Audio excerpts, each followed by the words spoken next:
بسم الله الرحمن الرحيم. الحمد لله رب العالمين، وصلى الله وسلم على خير خلقه محمد وعلى آله وصحبه وسلم تسليما كثيرا، وبعد. اللهم لا علم لنا إلا ما علمتنا، اللهم فعلمنا ما ينفعنا وانفعنا بما علمتنا وزدنا علما وارزقنا فهما. Amatendo ga Allah subhanahu wa ta'ala maiduvu ebyengera n'emirembe bire ku Nabbi Muhammadin sallallahu alaihi wa alihi wasallam n'abo abamutembekeraku okutambuza obusiraamu n'okututuusaako okutuukawo bazze tuli. Era ensaba olwaleero mwikirize tweddukanyemu ku bweddukanye ku okwebala bwe tuli kujja nga tukomenkereza omwaka, era nga n'ekifo we twata okwebala tikiyaka. Aye mu musomo guno baire nsaba tunajja okukomenkereza nga tukidulwire we twakisibira nti tulina kwebala ku nkomerero kwa mwaka, insha Allahu taala. Nekyo kyetutegeeza okwebala omuzungu kyayeta self evaluation, okwepimapimamu, okwechekinga osobola okwezuula wa wooyemereire mu lulimi olwabuti. Allah subhanahu wa ta'ala yayogera mu aya ekoba nti ba'da a'udhu billahi minash shaitani rrajim, ya ayyuhalladhina amanu ittaqullaha walitanzur nafsun ma qaddamat lighadi wattaqullaha innallaha khabirun bima ta'malun. Aya eyo bwe tugiringirira etutegeeza okwechekinga n'okwebala mu mbeera donadona ze tuba tulimu. Bwe tuli kukomenkereza nti awo we twakita tusaane twekebere, tweringemu waye tubaire, wawe tuli nawo we tujja.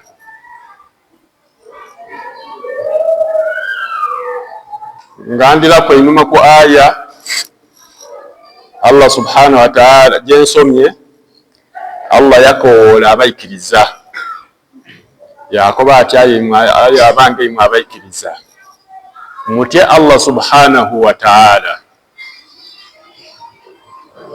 mu mirimu emirungi, kubanga mu ayo omwo mulimu okutya kwa mirundi gitya ebiri. Abavunuzi baali bakwogera ku bakati okutya okusooka kwali kwakutegeeza mu mirimu emirungi, okutya Allah subhanahu wa ta'ala mu kiseera we tutuukiririza emirimu emirungi. Walitanzuru nafsu ma qaddamat lighadi, omuntu alingirire ino biki byajja okwanda enkyo. Enkyo yali ategeeza yaumul qiyama. Aye tuyinza okisembeza n'embeera yaife eno eya buliido, twakita ku mbeera eya buliido, twakitoola yeere wairengere yekyasibira. Era enkomerero ya byona byona kijja kukomenkereza nga kituuseewa ku nkomerero eyo gye baakita, ng'ali kukoba abaikiriza bechekinge, beringemu, bebale mwebyo bibajja okwanda mu maiso ga Allah subhanahu wa ta'ala. Yaizaku nti wattaqullaha innallaha khabirun bima ta'malun, nti mutye Allah subhanahu wa ta'ala, mazima Allah subhanahu wa ta'ala kakensa nnyo era alondoola era yabona ebyo bye tujja nga tukola. Kyova obona okuteekula okulekwa enkobye kwali bw'olingirira enkomekerezo eno Yakobo ati kakensa ino mu ebyo bye tukujjanga tukola ki tukola. Kyategeeza nti okutya kuli okusooka kuli mu mirimu emirungi ojjira ng'osiisa otya, era bwe gibanga girinamu okwakabitiire okakoze otya. Ate okutya okwokubiri kwayira ku mirimo oba ku mazambi ge tuyinza okugwamu nga twidi oba nga titwidi. Okoze otya kubanga ali kutukoba. Yakomekeza kati inna Allah, mazima Allah subhanahu wa ta'ala khabirun bima ta'malun, kakensa abona ino byotasobola kubona kwebyo byetujjanga tukola ki tukola. Okusinziira ku aya waliwo ni hadith ya Ibn Umar wataba Umar mwene tutera okyogera nti hasibu anfusakum kabla an tuhasabu, nga abantu baninye wano ku bituuti baseeka nga bali wano ku bituuti nti mwebale nga mukaali kukola ki kubalibwa. Wazinu a'malakum kabla an tuzanu, mupime emirimu gyammwe nga gikaali kupimibwa. Mupime emirimu gyammwe nga gikaali kukola ki kupimibwa. Awo wona ebyebibiri n'ebindi bitegeeza kuboneka nti tutambule nga tuli kwerondoola mu mbeera ddaife. Kubanga era mu hadisi eyindi ekyo bali mu Tirmizi, hadisi eyindi Yakobo ati omuntu atambulira ku ekyo ekyokujanga yecekinga yepima yebala kyangu yaku kijja kwangu yaku okubalibwa ku nkomerero ku lunaku olw'enkomerero. Era bw'okiringirira n'okiyiza mu mbeera ddaife dino edda buliido weeyagaana ng'omuntu buli lwe yeebala ayanguwa okutegeera nti wano weemeesinze yatereezaawo, oba okuba nga bwe biba bitereire ebibuuzo biba bitono. So tulikwenda kweyanguyaku kukendeeza ku bibuuzo, era bwe tubanga tukoleere ku ekyo ekyokwebala ebibuuzo bikola ki bikendeera. N'okwebala kuli mu bika kamaala. Aye nze nja kulinga ku mubika nga bina. Awo imwe okusinziira bwe munaaba mutegere nimwe abana ajanga muta okusinziira bwe muli ozuulewo kyozuula. Okwebala fi janibi ruuhi mukuba nti okulyowa omwoyo, okulyowa ki omwoyo gwo mu luuyi olundi olwa ebyenkulaakulana. Iwe ng'omuntu okulaakulana otya, eyo tidda kujjayo ino. Buli muntu ayenda kukoona ku bukoone mimwe mwidda kujja nga mubita buli muntu waali oba wategeerera. Sekta eyokusatu aljanib alilmi, mukumana okunoonya okumana otuuseewa eri oli otya. Ne aljanib sihi ni saidi ey'ebyobulamu oli otya. Bwe tuyira aljanib ruuhi ni bino bye tujja nga tubabuulira byemubuulira duruusi ani okuviira irala mu kusoma okw'ebibiina. Aba asobola okutuukayo, abataasobola balinayo kyansi ey'okutyama wansi waawo aba wali mu mpolampola bajjanga beeyongeraku. Awo otuuseewo otya. Nenda mbategeeza oba kambategeeze nti mu maiso ga Allah subhanahu wa ta'ala byatwetaagaku oba tulina ebitukakata ku maiso ge bye tuteekeirwa okutuukiriza mu maiso ge.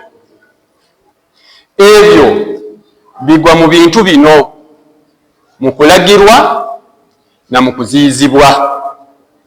Tulagirwa tutemu nkola era twaziyizibwa ebimu ku bintu ebitatuyamba Allah subhanahu wa ta'ala nga nasinga kumanya lwaki yabituziyizaako.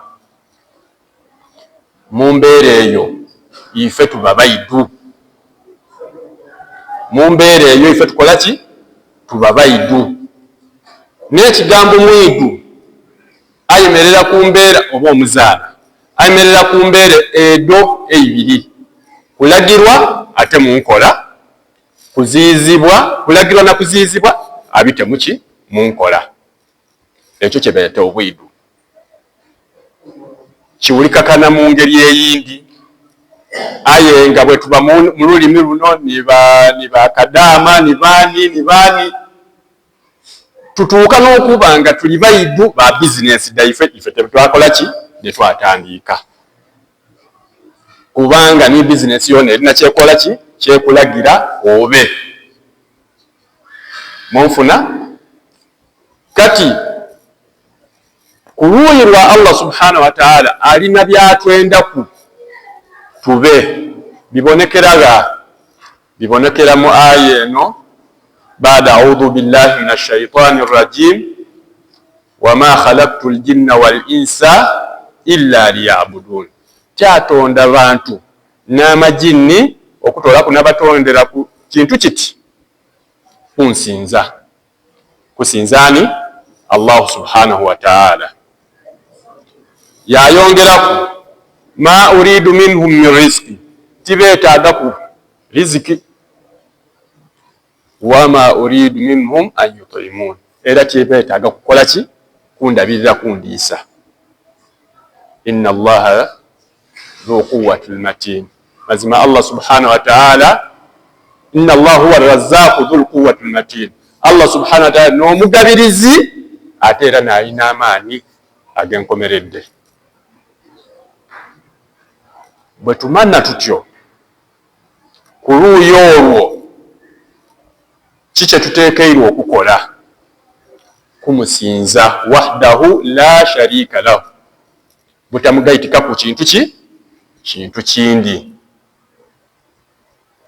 Mu mbeera eyo, mu budakiika obutontono osobola okusamalayizinga n'ekintu ekikoba nti bwe tuba tuli kujja okukola ebya Allah subhanahu wa ta'ala atwendaku ebintu nga bibiri ebikulu: nkutuukiriza emirimu gye gyayenda oba obuvunaanyizibwa bwaife gyali.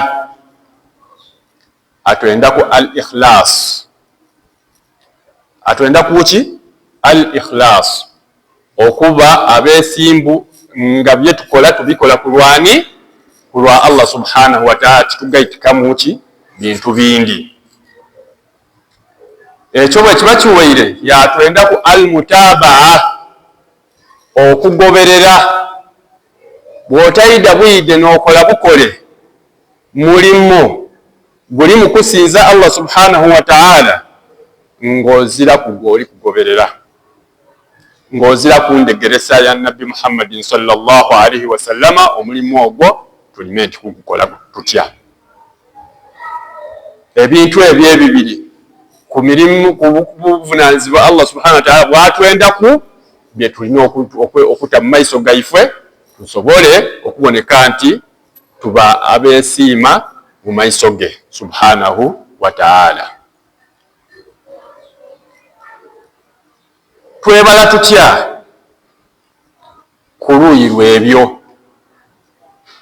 Ekisookerwaku n'okukulembeza al-fara'id, ebyatulaalikibwaku okukola,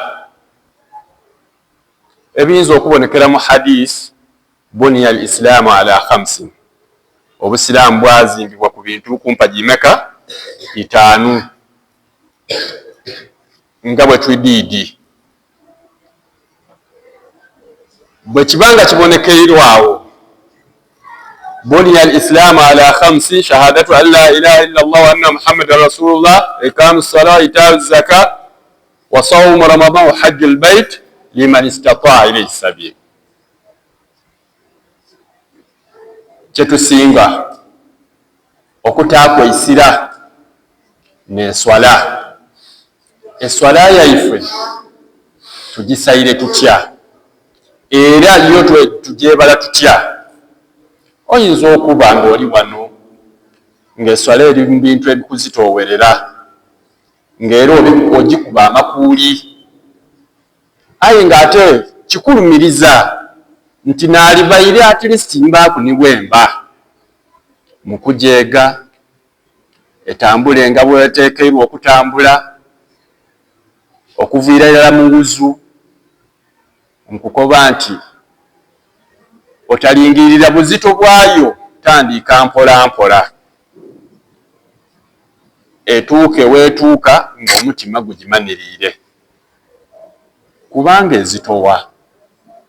Wa innaha lakabiratun illa ala alkhashiin, mazima eswala nzito okutoolaku eri abo abatya ba Allah subhanahu wa ta'ala, abo baba bagigonza nga mule bulamu bwabwe eri mu musaayi, buli bwaba tatuukiriza alina kyafuna kyabona mu bulamu bw'ekikendeire.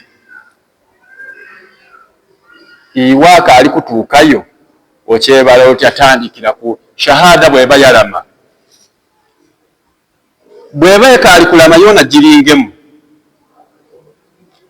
Idukira nti tuli mu kukakasa n'olulimi ng'ate n'omutima gwona guliku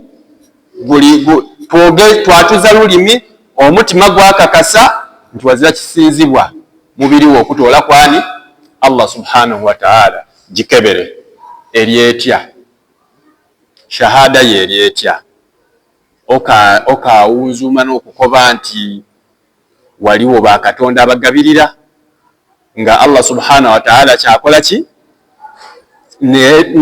n'obuvunaanyizibwa bwe gye tuli okusinziira mu aya bwakoze eki bwengisomye bwe yagireeta nti inna Allah huwa arrazzaqu dhul quwwati matin, mazima Allah n'omugabirizi era ow'amaanyi ag'enkomeredde.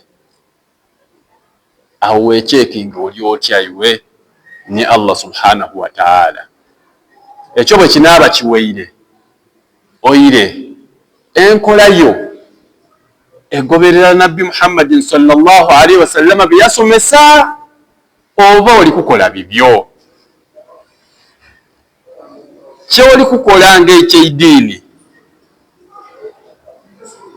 kubanga mu aya atubagulizaku Yakoba nti in kuntum tuhibbuna Allah fattabi'uni, niwe tutola ekigambo mutabaa. Bwe mubanga mwenda Allah subhanahu wa ta'ala abende mungoberere, ekitegeeza nti Rasul sallallahu alaihi wasallama kyakuboneraku n'omusomesa, atusomesa ebintu Allah subhanahu wa ta'ala nga bwakola ki bwabyenda. Iwaawo mu kugoberera kyogire ng'ofunzafunza, kubanga jange ofunza kirakira okoba otya kino nkimatiire shahada etere alhamdulillah. Eswala eno eryetya nga yoona ogisembeza oligisaala nga Rasul sallallahu alaihi wasallama bwe yakoba, kubanga era yakomenkereza bwe yasomesa swala.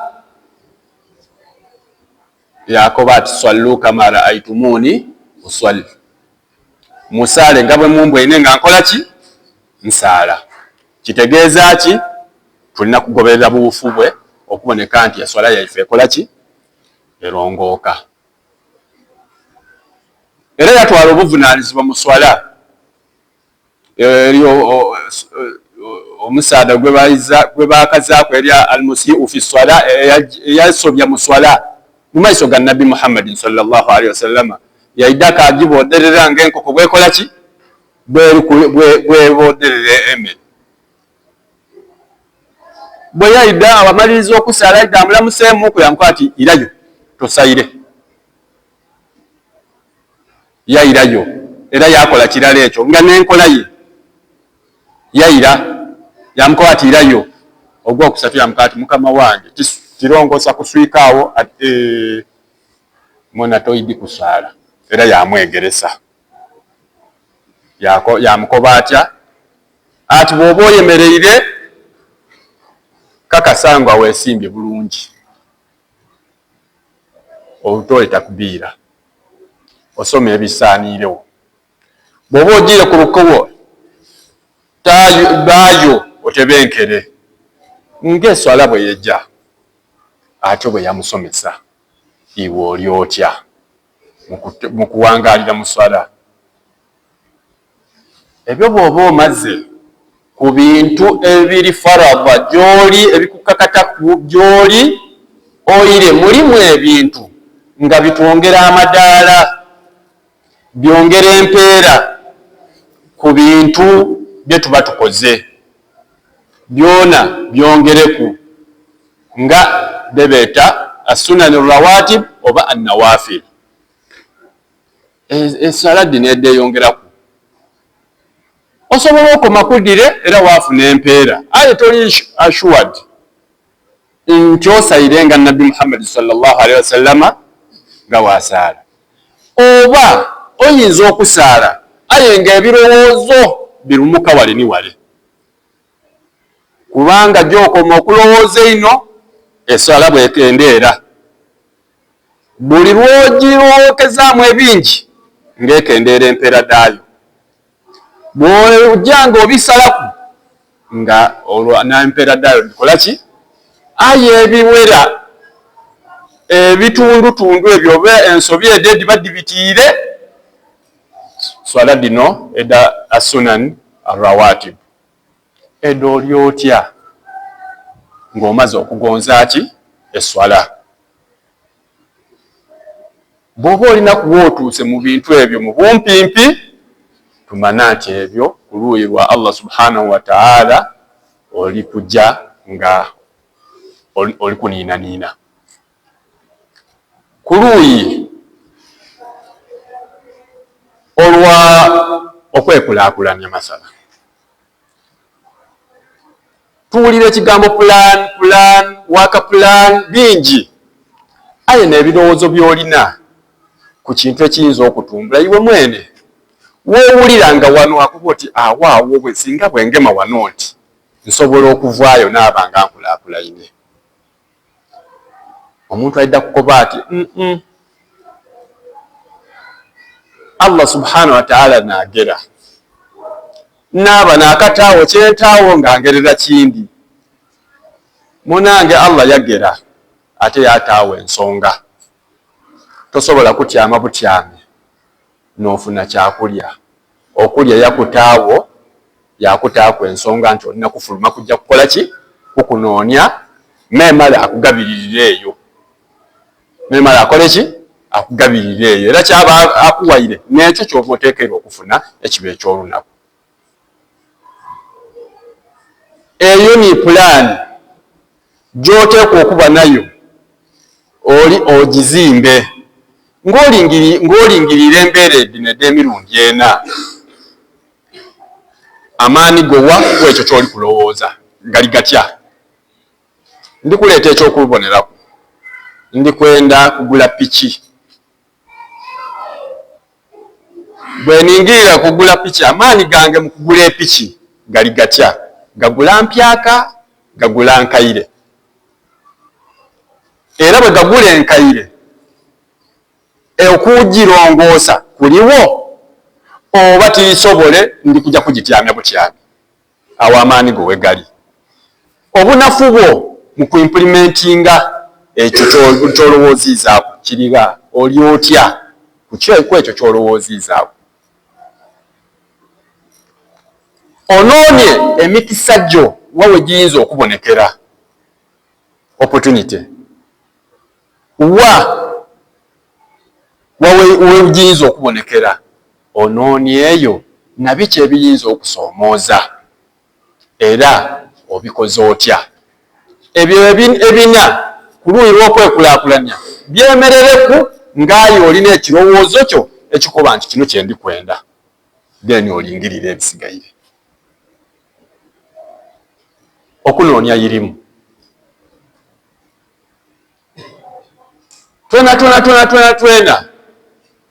titujja kuweera mu masomero wali wabataweereibwa okutuyita eyo kuboneka nti bayingira ki aye tikibatoola kukunoonya ki kumana, tikibatoola kunoonya kumana. Iteeka ala kulli muslimu wa muslima, ku musiraamu omusaadha naki n'omukazi okunoonya ki okumana. Mu bintu byendogeireku kubanga nebisookerwaku bino bitugondekeza bugwendokeze bino ebisigaire like kunoonya okwekulaakulanya mu ngeri y'ebyesente bitugondeza bire. Ayi byetujja nabyo ewa Allah subhanahu wa ta'ala n'ebyeidiini ebisigaire bitugondekeza bugondekeze mbeera. Awo otairewo otya amaani bananga otalingirira bukulu bwo n'oloba kweyegeresa gema yasalu neeyo ojo otyamewo omuntu akuddabuliremu mpolampola akuliiremu katundu ku katundu omwana bwe baatula okusoma ki Kulaani. Otaba na kirowoozo kikoba nti ng'oli kulingirira Kulaani namba ensuula 114 oti edondidingizaali be ekyebi mu biseera ki? Bw'oba okuliriire tolinga mu biseera, iwe linga mu kyokavalinze mu Kulaani step by step. Olida kujja okuyikaikana ng'olina yejuzo enamba nga juzwamu ogiriirewo aye mu mbeera eyaki ey'empola. Tuli ku kigambo ekikoba muhasabatu nafsi, kwebala, kwekyekinga, kweringamu osobola okwezuula weakness yo waweeri era ogitoolewo. Embeera eyindi n'ey'ebyobulamu. Oyemereire otya mu byobulamu? Oyemereire otya oli mulamu otya? Weekuumye otya? Eyo tiyida kujjaayo ino ebyetaagisa bingi aye kite mu minds nti nteekwa okuba omulamu,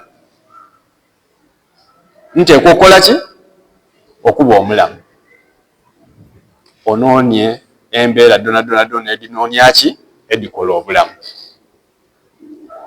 Mu ebyo byona byendogeera ebyebika ebina oyinza okutaakuwaaja ng'oyongera mpola wakuba oti wano negebeire ntya.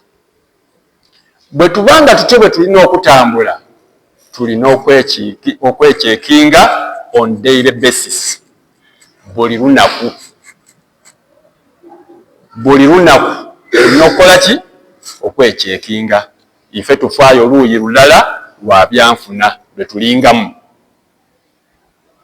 Aye weekyekinga ku ki? Ekisookerwaku tulina timing ya mirundi ebiri. Okwekyekinga nga tukaali kukola mulimo, nga tukaali kola ki? Kukola mulimo. Omulimu gwona kasita obona nga tibuli kujja kusiimya Allah subhanahu wa ta'ala buveeku, ng'oli kunoonya mu bindi, kole ki? Guleke kubanga tojja kufunamu. Tuzira mirimu gye tukola wano ku nsi okutoola kutugifunamu ekimu ku bitya ku bibiri. Ekisookerwaku kufuna mpeera, ekyokubiri kufuna ki? Misango na kuweebwa bibonerezo. Emirimu gyona kati yemerera ng'okaali kweŋŋanga mulimo bwidye muki? Mu kifuba, mu mutima, obe ng'ojaagukola weekubyemu. Allah bw'akuwa chansi ey'omutima ogwechekinga nigwe dabula nigwe bulirira webaze Mungu. Imeka bodi gaita kule ku 17 29 yabanga tagwa witiri oba salatu layili yali tagwachi era akade 19 yali nga yesiba kulaka amakumyaga ana buli lunaku oyinza okubana otyo ayete kukoba nti jja wesibeku kwana ng'amaanyi eroka ali kukalaki atatadireka otadesibaku ng'okali kukutuka mu supiidi okyawira awo okusala jja mpola mpola gonza dine 5 bikube mu bulamu bwo nga buli lwokola oti obona nga olina ekikoze eki ekikubulaku ino dada kikabina ditya na 5 buti bw'ogaita edaana oyinza okubanga oli kukomenkereza nga toli kufiika saawa diti 3 ino ng'ate osaala biwanvu niwo osaalira ku witiri ku layiri eraaka 19 ng'osaala biwanvu ekitegeeza nti epulaani olinayo ki omugabo aye bw'obanga oli kusaaza kul huwa Allahu wasaaza kul a'udhu birabbil falaq kul a'udhu birabbin nas esaawa tekola ki tewera ate era tikukoba nti ng'oka ali kudimanirira na kudigema mu bwongo nakubanga diri kuli mu musaayi odesibeku jja mpola mpola osobola okusaala yeraka endala wakoba oti eyo endala kanjesibeku mufuni wajesibaku wakoba oti osobola okubanga obwire olina programs kamaala wakoba oti wenviira wano kuisha eyo kanji nvaawo nga njimaze nga witirya nkoze eki njimaze eyo bw'ogonza esooka wakoba oti buti kanongere ku dibe ditya 3 ekivaamu tujja okubona ng'oli mu 5 tujja okubona ng'oli mu 7 osobola okuba nga olina amaanyi agakusobozesa okusaala 10 endala aye waatuuka ng'ogwire mu hadithi ekoba nti omwikiriza atambulira mu mbeera ya kukendeeza imaani yazidwa wa yankusu imaani ekola ki eniina ate yakola ki yakendeera ng'akola olwokubya 10 endala ng'eri ku ntwiko waatuuka awo watandika nga owulira nga toyenda nakubiringaku baako nikwosibira koba oti waire nga tiri kwenda kubiringaku aye eno witiri kanjifunze sunan almuakida arrawatibu oje mpola mpola dirina ebirungi osobola okusooka wafunza rakatai alfajr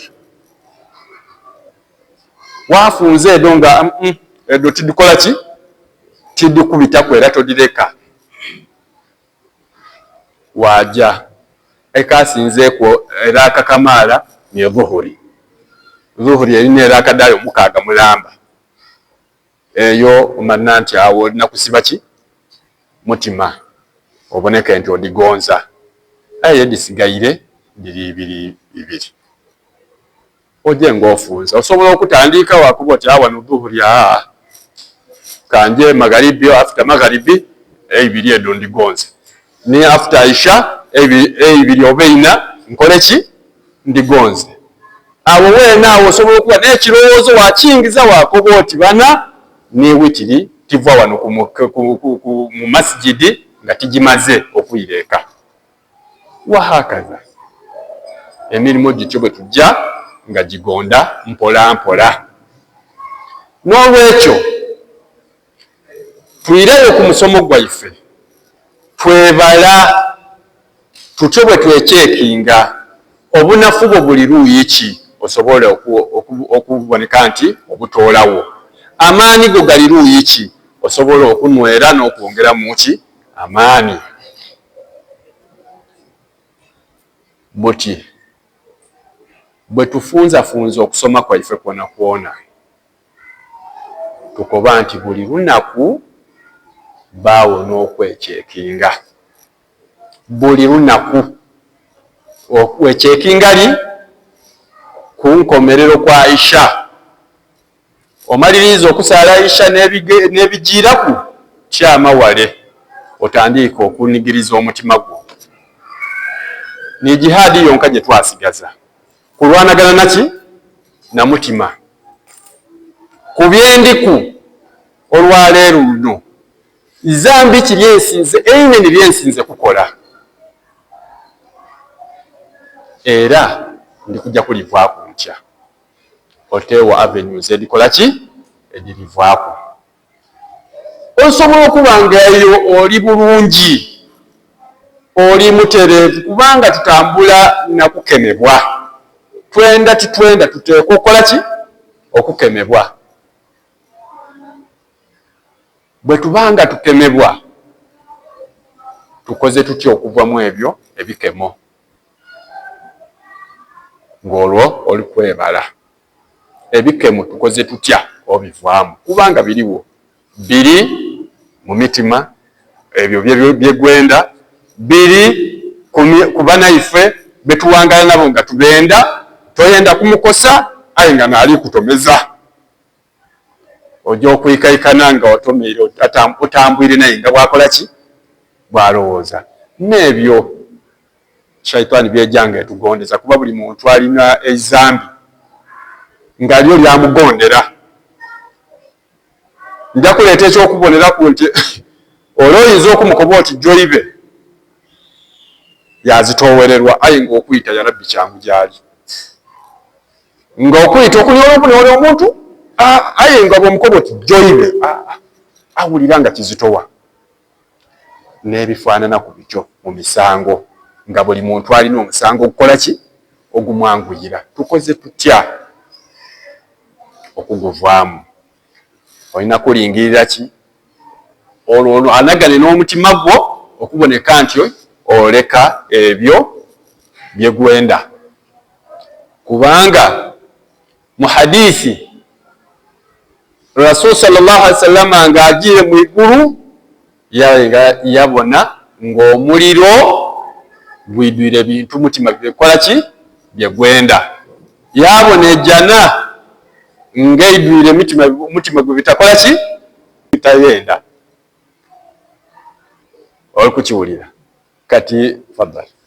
Kati mu mbeera eyo weetaase otya oba okoze otya okulwanagana n'omutima okuboneka nti gukola ki? Guva mu ebyo byegwenda. Birungi ki bye tufuna mu kwebala?